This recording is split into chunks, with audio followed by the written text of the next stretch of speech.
오늘 굳이 우리 곁으로 오신 예수님이라고 하는 제목으로 하나님의 말씀 선포하겠습니다. 사마리아는 유대인들이 기피했던 땅이었습니다. 오랜 역사 속에서 유대와 사마리아인 사이에 쌓여온 반목과 갈등은 그 땅을 피해가야 할 땅, 넘지 말아야 할 선으로 만들어 버렸습니다. 그런데 예수님은 그 땅을 굳이 통과하시겠답니다. 4절 말씀입니다. 사마리아를 통과하여야 하겠는지라. 오늘 이 말씀을 이해하기 위해서는 지리와 역사적인 배경을 먼저 살펴보셔야 합니다. 지도를 좀 보시죠. 북쪽은 갈릴리입니다. 그리고 바로 밑에는 사마리아, 그리고 맨 밑에는 유대, 그렇게 돼 있지요. 이스라엘은 남북으로 길게 늘어져 있는데 이렇게 3구분을 할 수가 있습니다. 예수님은 유대 땅에 지금 계십니다. 계시다가 주 활동 못 되셨던 갈릴리 지방으로 다시 가고자 하셨습니다.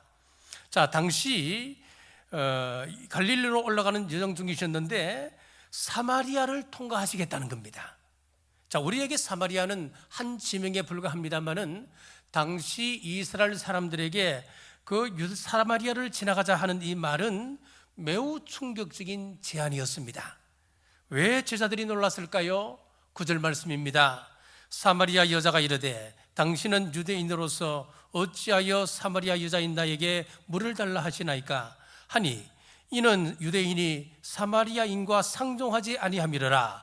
즉 유대인과 사마리아인은 서로 상종하지 않았습니다.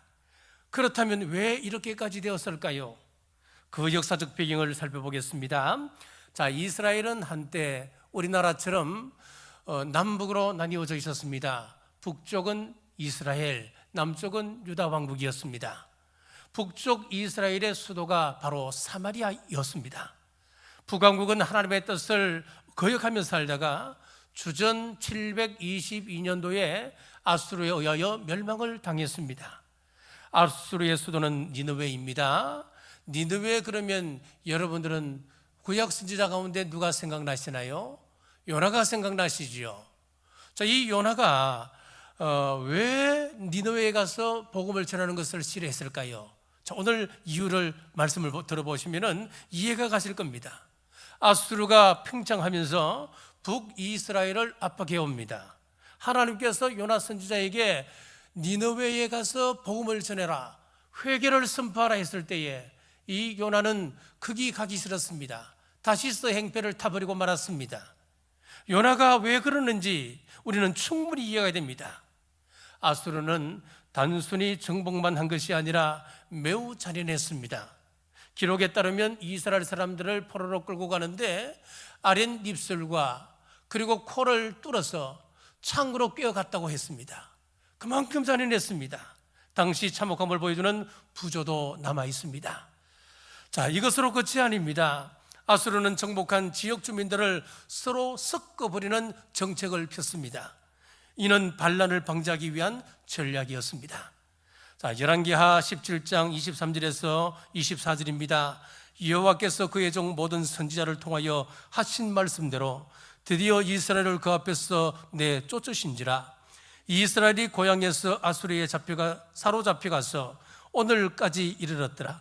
아수르 왕이 바벨론과 구다와 아하와 하맛과 스발와임에서 사람을 옮겨다가 이스라엘 자손을 대신하여 사마리아 여러 성읍에 두매 그들이 사마리아를 차지하고 그 여러 성읍에 거주하니라. 이주시켰어요. 이주시킨 그 사마리아 사람들, 이방 사람들과 사마리아 사람들 간의 통혼이 이루어졌습니다. 서로 혼인하게 되면서 결국 혈통적으로 혼합이 되었고 또 신앙적으로도 혼합이 되어져 버렸습니다. 29절에서 32절 말씀 제가 다시 읽겠습니다. 그러나 각 민족이 각기 자기의 신상들을 만들어 사마리아 사람이 지은 여러 산당들에게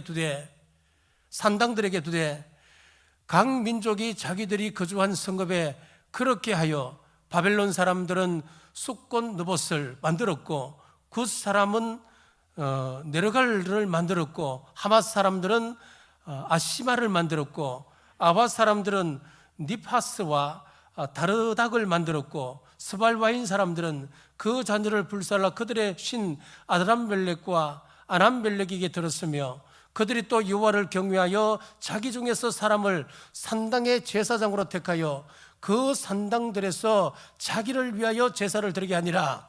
자, 보십시오. 그 열방에 있는 그 민족들이 사마리아로 들어오면서 자신들의 몸만 들어오는 것이 아니었습니다. 종교, 즉 신을 가지고 들어왔습니다. 여러 종교의 신들이 다 들어오는데 그 가운데는 자식을 죽여서 불살라 드리는 그런 신이 또 들어오게 된 거예요. 그들은 겉으로는 여호와를 경외하겠다 하면서도 산당에서 제사장을 세워 우상을 함께 섬겼던 것입니다. 왜 유대인들이 사마리아 사람을 싫어하는지 이해가 되시지요? 그렇습니다. 혈통적으로는 혼합된 민족이 되어버렸습니다. 신앙적으로는 타락한 백성이 되어져 버렸습니다.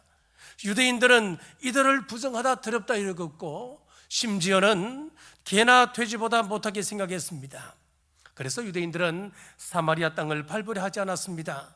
보통 유대인들이 갈릴리 갈 때는, 지도를 보여주십시오, 사마리아를 피해서 동쪽으로 우회하는 도로를 선택해서 갈릴리 지방으로 올라가게 된 겁니다. 그 정도로 사마리아는 멸시와 외면의 대상이었던 것입니다. 그런데 예수님은 그런 사마리아 땅을 의도적으로 굳이 지나가십니다. 이유가 있으셨습니다. 한 여인을 만나기 위해서였습니다.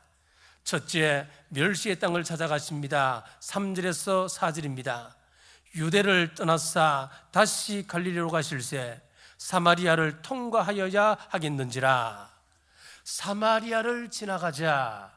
우리 예수님은 사마리아 사람들에게 아주 특별한 관심을 기울이고 계심을 알 수가 있습니다.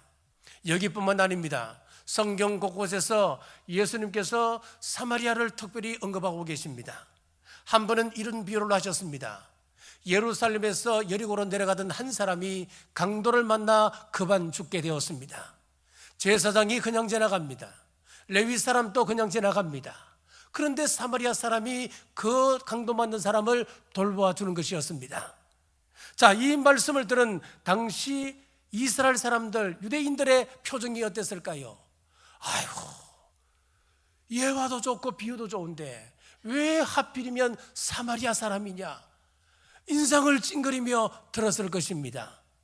또 예수님이 10명의 나병 환자를 고치셨습니다. 그 가운데 고침받았던 한 사람이 누구냐? 사마리아 사람이었습니다.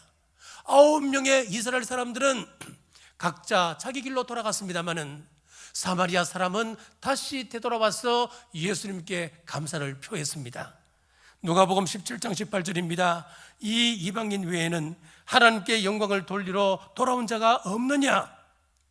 제자들 마음속에 어떤 생각이 들었겠습니까?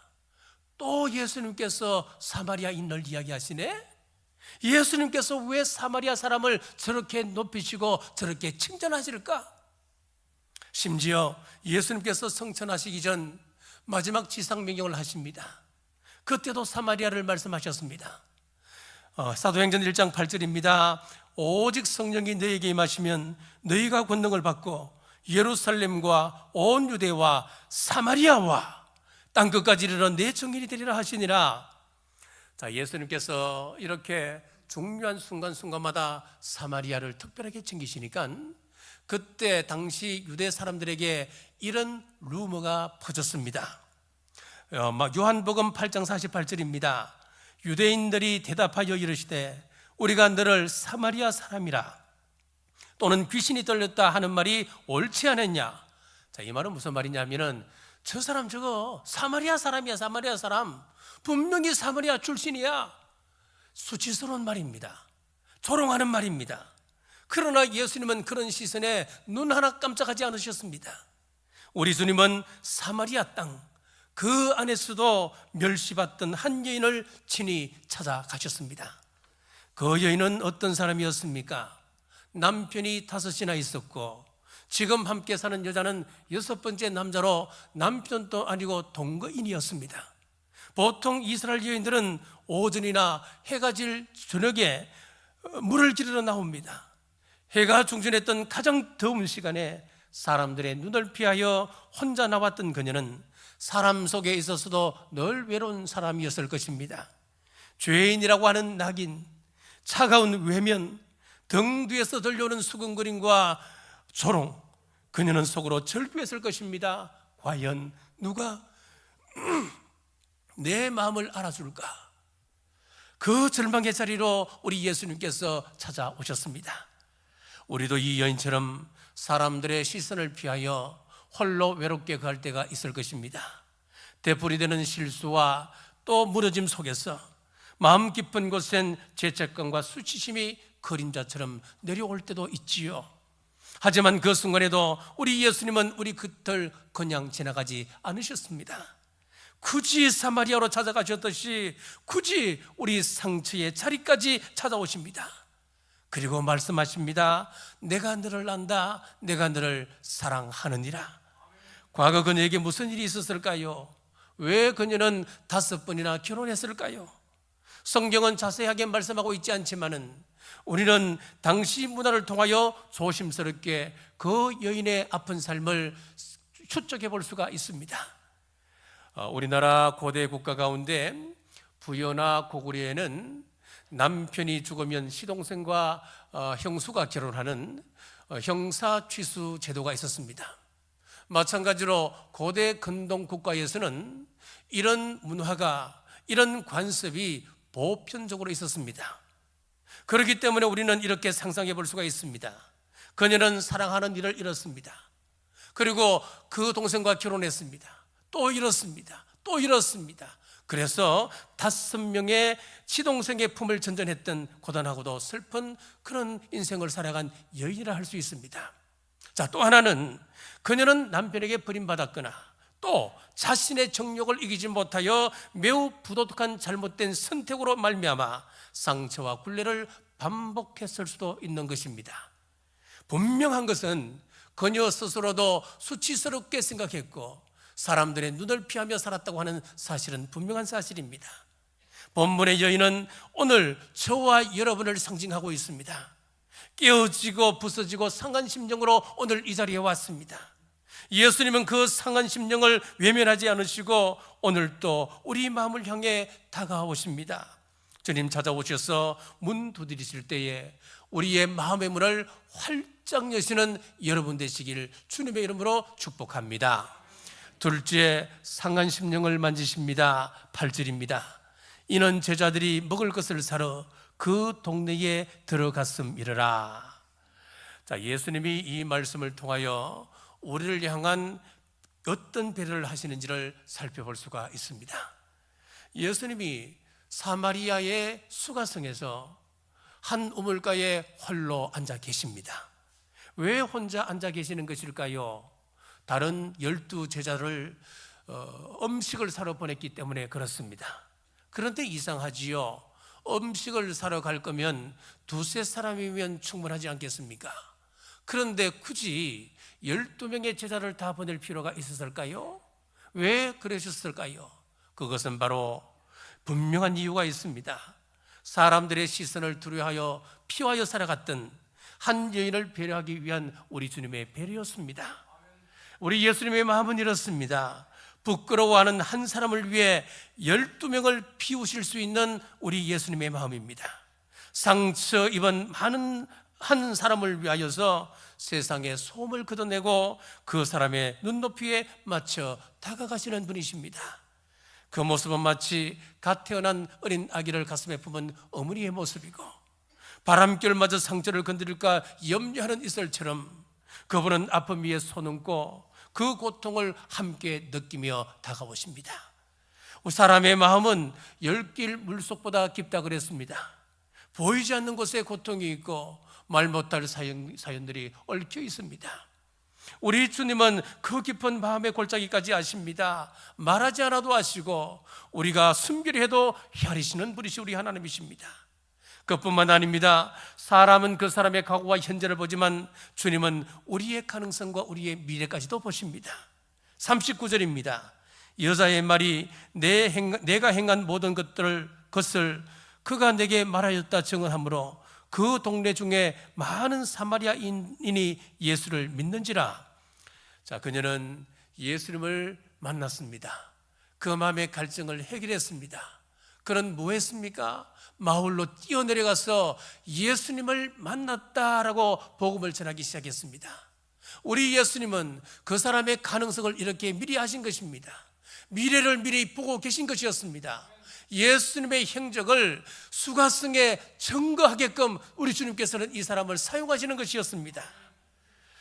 동네 사람들에게 외면받고 조롱받던 그 여인이 이제는 생명의 말씀을 전가하는 전도자가 되었습니다.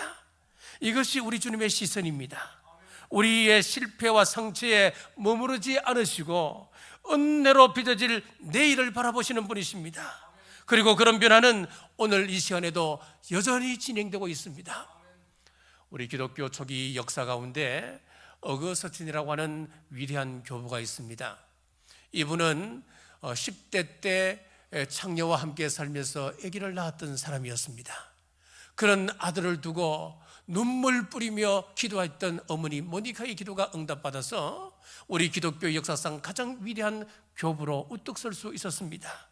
이렇게 세심하게 상한 심령을 어루만지시는 우리 주님을 생각하면 마음 깊은 곳에서 감사와 찬양이 흘러나오지 않을 수 없습니다. 지난 새벽기도 총진금 기간에 커밍아웃한 니고데모를 함께 나누었습니다. 니고데모가 어떤 사람이었습니까? 그는 바리새인이었습니다. 그는 존경받는 유대 지도자였습니다. 공회원이었습니다. 그는 도덕적으로도 완벽한 사람이었습니다. 흠이 없었던 사람이었습니다. 그런 그가 사람들의 시선을 피하여 밤에 예수님을 몰래 혼자 찾아온 것이었습니다. 왜 그랬을까요? 그 마음 깊은 곳에 말할 수 없는 갈급함이 있었기 때문이었습니다. 반면에 사마리아 여인은 찾아갈 엄두조차 내지 못한 사람이었습니다. 가진 것도 없습니다. 배우지도 못한 사람이었습니다. 도덕적으로는 이미 사람들에게 손가락질 받는 사람이었습니다. 그러나 이 두 사람에게 공통점이 있었으니 그것은 바로 영적인 갈망이었습니다. 목마른 심령을 가진 사람들이었습니다. 차이점이 있다면 니고데모는 직접 자기 발로 예수님을 찾아간 것이라고 한다면 오늘 본문에 나와 있는 수가성 여인은 예수님께서 이 사람을 찾아가셨다고 하는 차이가 있습니다. 여러분은 우리 구원의 은혜가 필요 없는 사람은 이 세상에 단 한 사람도 없는 것입니다. 지식이 많든 지위가 높든 세상 속에서 상처 입고 외면받아왔든 우리 모두는 우리 주님의 은혜 없이는 살아갈 수 없는 존재라고 하는 것입니다. 어떤 분은 니고데모처럼 존경받고 도덕적으로 흠잡을 데 없는 사람일 수 있습니다. 또 반면에 어떤 사람은 사마리아 여인처럼 상처와 부끄러움 속에 조용히 살아온 분도 계실 것입니다. 그러나 중요한 것은 우리 모두에게는 예수님의 은혜가 필요하다고 하는 사실입니다. 동방 박사들과 목자들도 마찬가지였습니다.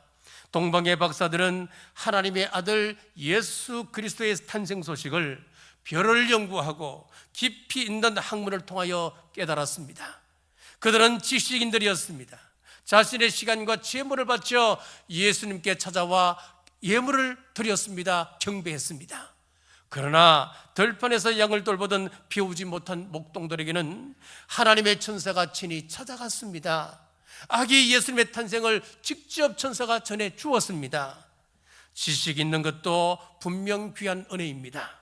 지위가 있고 도덕적으로 흠결이 없는 것 참 소중한 일이지요. 하지만 아무것도 내세울 것 없는 우리 같은 사람들에게조차 예수님께서 먼저 찾아와 주셨다고 하는 이 사랑, 그것이 얼마나 놀랍고 감격스러운 일입니까? 성경은 분명 말씀합니다. 나는 의인을 부르러 온 것이 아니요 죄인을 부르러 왔노라 우리 주님 말씀하셨습니다.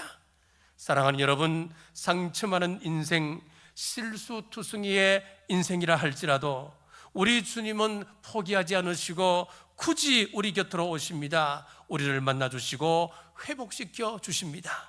사랑하는 여러분, 우리 주님께서 굳이 나를 찾아오실 때에 주님 앞에 마음을 여십시오. 마음을 여실 때에 온전한 회복의 역사가 여러분들에게 충분하게 임하시길 주님의 이름으로 축복합니다. 셋째, 초청의 말씀과 사명입니다. 14절 말씀 같이 읽겠습니다. 내가 주는 물을 마시는 자는 영원히 목마르지 아니하리니 내가 주는 물은 그 속에서 영생하도록 솟아나는 샘물이 되리라. 아멘. 자, 예수님은 사마리아 여인을 향하여서 회개하라 죄 많은 사람아, 율법적인 정죄를 하지 않으셨어요. 내게 와서 내 물을 먹으라 그랬어요. 은혜의 초청을 먼저 해 주셨습니다. 이것이 우리 주님의 방식이십니다. 심판보다는 초청이 먼저입니다. 정죄보다는 은혜가 먼저입니다. 주님은 말씀하십니다. 내가 내 안에 있는 목마름을 안다. 우리가 느끼는 이 갈증은 물이 부족해서가 아닙니다. 세상적인 것으로 아무리 채워도 우리 마음의 갈증은 해소할 수가 없습니다. 주님을 마셔야 합니다. 그분을 믿고 그분 안에 거할 때에 비로소 우리 영혼의 깊은 곳에 목마름이 해결될 수 있는 것입니다. 여기에 중요한 사실을 보셔야 합니다. 10절 말씀입니다. 내가 만일 하나님의 선물과 또 내게 물 좀 달라 하는 네가 누구인 줄 알았더라면 내가 그에게 구하였을 것이요 그가 생수를 내게 주었으리라. 여기서 중요한 것은 구하였으리라 라고 하는 말씀이에요. 하나님의 은혜는 우리 곁에 이미 있습니다. 예수님께서 십자가에 못 박혀 달려 돌아가시고 우리 모두에게 구원의 기쁜 소식을 우리에게 주셨습니다. 예수님을 믿음으로 우리는 구원받는 우리 하나님의 은혜가 우리에게 있는 것입니다. 그런데 중요한 것이 있습니다. 이 여인처럼 우리 예수님의 말씀처럼 구하여야 한다고 말씀하시는 겁니다. 우리 하나님의 은혜는 내가 구하여야 합니다. 아무리 내 가까이 가 있어도 그것을 구하지 않으면 아무 소용없는 것입니다. 우리는 갈망해야 됩니다. 사모해야 됩니다. 사마리아 여인은 예수님의 이 말씀을 듣고 이렇게 고백했습니다. 15절 말씀 함께 읽겠습니다. 여자가 이르되 주여 그런 물을 내게 주사 목마르지도 않고 또 여기 물 길러러 오지도 않게 하옵소서. 아멘. 여러분, 우리 하나님은 누구에게 온다는 겁니까? 이 여인이 구했지 않습니까?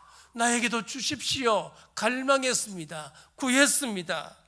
사모했습니다. 하나님의 은혜는 이렇게 구하고 사모하는 자에게 임하게 됩니다. 세상 것을 구하느라 밤낮 뛰어다니시지요. 그렇다면 하나님의 은혜를 구하기 위하여서 여러분들은 어떤 수고를 하시는가요? 천국은 침노하는 자의 것이라 그랬습니다. 하나님의 은혜는 구하는 자에게 주어지는 것입니다. 구하면 목마른 심령 위에 우리 주님은 생수의 강을 부어주심을 믿으시기를 주님의 이름으로 축복합니다. 예배 자리에 서 있는 우리 자신은 이러해야 합니다. 주님, 제가 은혜 받기를 원합니다. 제가 주님을 사모합니다. 이 고백에 주님은 반드시 응답하시고 그 마음에 충만한 은혜로 채우심을 믿으시기를 바랍니다. 사랑하는 여러분, 사모하는 심령에 은혜를 채우신 우리 주님께서 소명을 주십니다. 예수님께서 저와 여러분에게 주신 말씀이 무엇이었느냐? 너희는 세상의 소금이라 그랬습니다. 자, 소금의 역할은 무엇입니까? 여러 역할이 있겠습니다만은 특별히 우리 주님께서 강조하신 것은 맛이었습니다. 마태복음 5장 13절입니다. 너희는 세상의 소금이니 소금이 만들 그 맛을 잃으면 무엇으로 짜게 하리요? 예수님께서 말씀하신 소금은 짠맛, 곧 존재 자체로 분명한 영향력과 정체성을 의미하고 있습니다. 그리고 짠맛에는 또 하나의 속성이 있습니다. 그것은 갈증을 불러일으키는 것입니다. 바다에서 수영해 보셨습니까? 바다 수영을 하다 보면 알게 모르게 그 소금물을 마실 수밖에 없어요. 소금물을 마시면 어떻게 됩니까? 갈증이 더 일어나게 됩니다. 이것입니다. 바로 우리 예수님께서 우리를 세상의 소금이라고 하신 이유는 우리를 통하여 세상이 갈증을 일으키도록 하라고 하는 것입니다. 우리 믿는 사람들을 통하여서 세상 사람들이 야, 저 사람이 믿는 예수님 나도 알고 싶어. 저 사람이 다니는 교회라면 나도 그 교회 가고 싶어. 세상 사람들로 하여금 거룩한 영적인 갈망이 일어나도록 우리의 삶을 통하여, 우리의 짠맛을 통하여 그들이 예수님을 갈망하도록, 사모하도록 만들어가라라고 하는 것이 이 명령 속에 숨어 있는 것입니다. 우리가 짠맛을 내며 살아갈 때 사람들은 잊고 살았던 영혼의 갈증을 다시 느끼게 되는 것입니다. 오늘 우리에게 주시는 사명은 바로 이것입니다. 짠맛을 내는 맛, 존재만으로도 영향을 끼치는 삶, 사람들의 마음속에 거룩한 감동을, 영적인 감동을 일으키는 삶, 그 갈증을 통해서 우리 사람들을 예수님께로 인도하는 삶을 말합니다. 복음을 전하여 세상 사람들로 하여금 갈증을 일으키는 동시에 한 가지 중요한 사실이 있습니다. 만약 이 여인이 다시 옛 생활로 돌아갔다면 어떻게 되었을까요? 이 여인의 이후의 삶은 성경은 침묵하고 있습니다. 만약 이 여인이 다시 옛 생활로 돌아갔다면 이전보다 더 많은 손가락질을 받았어야 했을 겁니다. 그의 삶은 더 큰 수치 속에 빠졌을 것입니다. 그렇습니다. 우리가 구원만 강조하고 구원받은 이후의 생활에 대해서 우리가 무관심한다면 구원파와 다를 바가 어디 있습니까? 구원파지요. 사람들이 때때로 우리 예수님에게 실망하고 등을 돌릴 때가 있습니다. 왜 그럴까요? 그것은 예수님의 제자들이, 예수님을 나의 주 나의 하나님으로 인정했던 우리 하나님의 사람들이 구원받은 이후에 구원받던 사람답지 못한 삶을 살아가기 때문에 우리 예수님을 향하여 세상 사람들은 손가락질하는 겁니다. 구원은 끝이 아닙니다. 구원은 시작입니다. 하나님께서는 우리에게 구원에 걸맞는 삶, 변화된 삶, 책임 있는 삶, 거룩한 삶을 기대하고 계십니다. 그러므로 오늘 우리는 이 말씀 앞에서 자신에게 정직하게 질문해 보셔야 됩니다. 나는 정말 변화된 삶을 살아가고 있는가? 예수님을 만난 흔적이 내 삶에 드러나고 있는가? 이 질문 앞에 두렵고 떨림으로 자신을 돌아보시기를 주님의 이름으로 축복합니다. 말씀을 맺습니다. 예수님은 사마리아 땅 한복판에까지 가셔서 외면당하고 멸시받던 한 여인을 굳이 찾아가 만나셨습니다. 그리고 심령을 회복시켜 주셨습니다.